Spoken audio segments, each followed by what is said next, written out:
route. Je m'appelle Xavier de Isara, je suis coach en touriste. Et là, en ce moment, je suis en train de préparer, d'organiser une randonnée pour des touristes qui sont des touristes authentiques, qui viennent, qui sont importés directement des plus grandes villes de France. C'est-à-dire que ce sont des gens qui sont stressés. Ce ne sont pas des rigolos, hein, vraiment des gens, de vrais touristes. Alors, pour les déstresser, moi, ce que je conseille, c'est qu'en début de randonnée, il faut tout de suite qu'ils évacuent leur stress. Alors pour ça, moi, je prévois qu'ils fassent leurs besoins, il faut les inviter à faire leurs besoins, de part et d'autre de la route. Alors par pudeur quand même, les femmes d'un côté, les hommes de l'autre. Pour les femmes, prévoyez quand même une rigole assez profonde, un fossé assez profond, pour que ça puisse s'évacuer. Moi, ça va s'évacuer à la rivière qui est en bas, là en contrebas. C'est la Combade, c'est une petite rivière qui traverse mon village. Et puis pour les hommes, bon, bah, eux, ils peuvent faire un peu n'importe où, mais laissez-leur quand même du champ libre parce qu'ils aiment bien faire des concours. C'est à qui va pisser le plus loin, donc vous leur laissez quand même beaucoup d'espace. Hein. Alors pendant qu'ils font leurs besoins, ils pourront faire des selfies. Vous savez que les selfies, c'est tout ce qu'il y a de plus nocif, de plus mauvais concernant l'ego. Selfie, on chie. Selfie, on chie. Selfie, on chie. Juste après, eh bien, moi ce que je recommande, c'est pour s'essuyer, eh bien, c'est de prendre des feuilles. Voilà, vous voyez, vous prenez des feuilles, ils prennent des feuilles comme ça, ils les miettent et ils peuvent s'essuyer comme ils veulent. Et alors après, ça sent l'humus et c'est extraordinaire. Alors là, on va aller directement à la rivière, à un pont, et là on va démarrer la randonnée. Là nous sommes arrivés à la rivière, on va commencer d'ici, on va démarrer d'ici. Alors concernant la rivière, tout le monde pourra boire, sauf les femmes, hein, bien sûr. Personnellement, moi je préfère de l'eau minérale.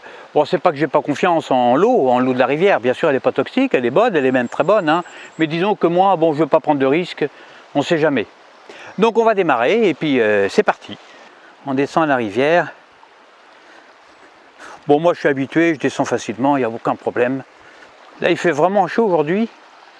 Si on ne l'avait pas dit à la télé, ben, je crois que je ne m'en serais pas rendu compte. Je ne l'aurais jamais su.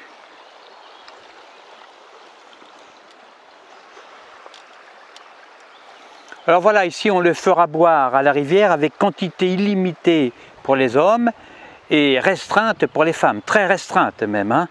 Et ceci afin d'éviter tout frein à la progression du groupe.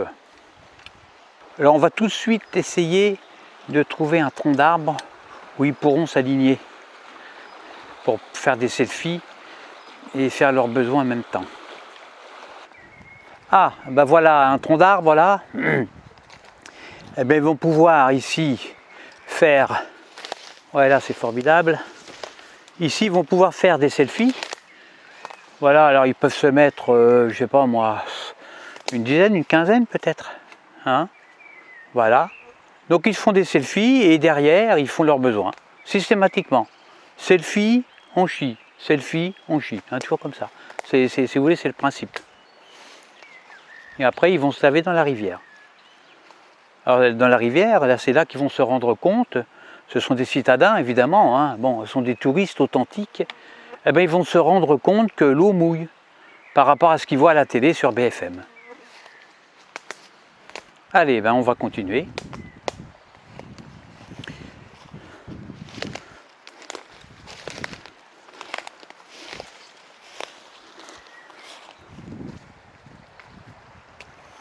On continue tranquillement le long du chemin.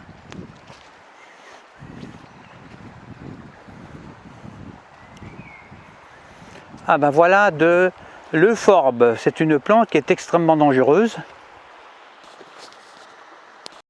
Effectivement c'est de l'euphorbe, il y en a ici, il y en a ici. Alors l'euphorbe, si vous voulez, c'est une plante qui est toxique. Quand on la coupe, la sève, c'est une sorte de latex. C'est un purgatif. Bon, disons, ça leur permettrait de faire des selfies, mais il faut faire attention parce que c'est très très dangereux. Très dangereux. Hein. À côté, on a ici un petit peu de muguet. Là, on est le 23 avril, je crois. 23 ou le 24, je ne sais pas. Et il y a des clochettes, hein, il y a déjà des clochettes. Ah, c'est très très bien. Alors vous voyez, vous avez un bâton, c'est à ça que ça sert. Hein. Vous écartez, si vous voulez, les touristes hein, de tout ce qui est herbe, de tout ce qu'ils pourraient manger. Parce que, bon, ils connaissent pas bien, ils s'imaginent que dans la nature tout est bio, donc ils mangent tout. Tout ce qu'ils trouvent, ils vont le manger, ils vont vouloir le goûter. Aussi bien les feuilles que des... ici on a du hou. Le hou, ça pique, ils ne savent pas eux. Hein. Ils ne voient ça qu'à la télé. À la télé, ils disent bon, ça pique pas à la télé, parce qu'on regarde la télé, on est assis dans son fauteuil, on ne se rend pas compte. De même que pour les insectes, c'est pareil. Hein, les papillons, ça ne se mange pas. En ce moment, c'est la mode de manger des insectes. Donc ils s'imaginent qu'on peut manger tous les insectes. Ben non, les scarabées, ça ne se mange pas. Hein. C'est toxique. Donc il faut faire très très attention. Voilà. On va continuer. Nous sommes en pleine nature. Il faut bien comprendre une chose qui est quand même très très importante, et maintenant c'est démontré par la science, c'est que le monde est divisé de deux parties, on va le diviser en deux parties. Le monde, enfin tout le monde est énergie, le monde entier, l'univers entier est énergie, mais on va le diviser en deux parties, 5% de matière, c'est l'univers que nous connaissons, et 95% de quelque chose qui nous est complètement inconnu, complètement inconnu. Et dans ces 5%, donc la matière qui nous entoure, on a les arbres, on a la rivière, on a les planètes, on a les plantes, on a les animaux, on a les insectes, on a les humains, etc., etc. Tout ce qui concerne de la matière, eh bien c'est très très riche d'êtres vivants. Un arbre par exemple, un arbre, ici je pense que c'est un chêne, oui c'est un chêne, eh bien un chêne est recouvert de bactéries, recouvert d'insectes, des parasites, des vers, sous les feuilles, dans la rivière, il y a des poissons, il y a des, là je vois, il y a des araignées d'eau, ce sont des punaises, dans l'air, c'est pareil, ça vole, tout est riche d'êtres vivants. Et ça, ce n'est que dans les 5% de l'univers qui nous est connu, c'est la matière. Mais que dire des 95%? C'est probablement, c'est sûrement peuplé d'êtres intelligents, d'êtres doués de conscience, comme nous. Et donc ceux qui ne croient pas aux esprits, il faut qu'ils aillent se faire soigner. Il faut qu'ils aillent se faire soigner. C'est la science qui nous montre qu'il y a autre chose que ce que l'on voit. Il y a ce qui est visible, c'est les 5%, et 95% qui nous sont complètement inconnus et invisibles. Donc ça, il faut l'expliquer aux touristes. Il faut leur expliquer qu'ils ne sont pas tout seuls. En ville, on ne s'en rend pas compte, parce qu'on est tellement... on est tellement distrait par tout ce qui nous entoure, les publicités, le bruit... Alors que dans la nature, oui, là, on est en contact justement avec cette partie invisible. C'est pour ça qu'on se sent bien dans la nature. Ah ben voilà encore des trous de ragondins. Alors pour les touristes, vous savez quand il y a un trou comme ça, laissez-leur mettre le bâton dans les trous. Ils peuvent même mettre leurs mains s'ils veulent. Vous voyez, ce sont des trous de ragondins ça. Bon, ça peut être dangereux, il peut y avoir des bêtes. Hein. Moi, personnellement, je ne mets pas mes mains dedans. On ne sait jamais, il peut y avoir des serpents. Voilà. Mais les touristes, laissez-leur, parce qu'ils aiment bien, ils vont mettre leur bâton dedans. Bon, c'est des gamins, en fait. Hein. Là-bas, il y en a d'autres aussi, d'autres trous. Ah oui. Alors, tout ça, ce sont ces creusets entre les racines. Les arbres, boum. À la moindre tempête, ils tombent. Oui, là, il y en a beaucoup. Allez, on va aller un petit peu plus loin, juste après, là, il y a encore un tronc d'arbre où ils pourront faire des selfies. Et puis les femmes pourront en profiter pour faire ce qu'elles ont à faire. Ah, voici là un gros tronc. Alors ce gros tronc, il est intéressant. D'abord, c'est un tronc à selfie. Et puis, si vous voulez, il faut le franchir. Donc là, c'est très intéressant parce que chez les touristes, sur le nombre, il y en a peut-être 2 ou 3 qui vont se tuer. Alors c'est pas bien grave parce que d'abord on peut leur assurer qu'on ne les laissera pas, on ne les abandonnera pas comme ça, on ne les mettra pas dans un sac en plastique, hein, on les laissera ici à l'air, Bien que ça sentira mauvais, parce que vous savez, les touristes, ça mange un peu n'importe quoi. Ça mange beaucoup de chips, du Coca-Cola, que des produits transformés, des produits industriels, donc c'est pas très bon. Mais si vous voulez, on les laissera ici à l'air, et puis bon, ils pourront se réincarner dans des insectes ou autre chose, hein, voilà. Il y a toujours des coprophages qui traînent par ici. Et puis vous savez, s'ils se tuent ici, c'est pas bien grave, dans le sens où il vaut mieux se tuer en tombant, se tuer brutalement en tombant d'un arbre, qu'à petit feu, que lentement à petit feu, en regardant la télé toute la journée. C'est beaucoup mieux. En regardant la télé à s'abrutir, en mourant finalement à petit feu. Allez, on va continuer. On va monter maintenant là. On va aller tout en haut. C'est assez hasardeux ici, hein. C'est même un peu dangereux, mais pour les touristes, ça leur fait beaucoup de bien. Alors, on peut se poser la question, mais à quoi bon monter et redescendre, si c'est pour redescendre, hein?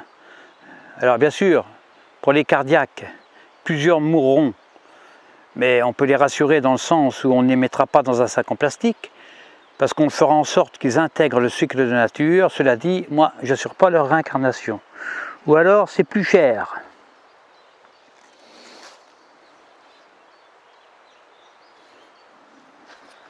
C'est vrai que c'est dangereux aussi, parce qu'ils peuvent tomber contre un rocher, mais bon, pour ceux qui ne croient pas en la gravité, eh bien, ce sera pour eux une manière de l'expérimenter, de savoir que ce n'est pas des blagues, hein.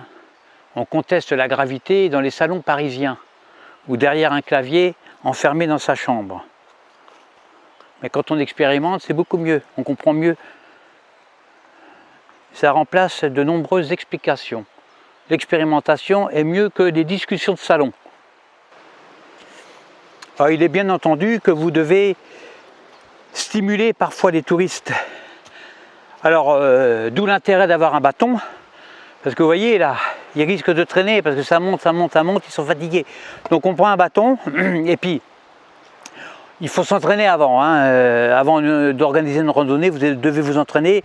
On leur dit allez, allez, allez. Il ne faut pas dire allez, allez, allez, non, parce qu'ils ne seront pas motivés. C'est allez, allez, allez.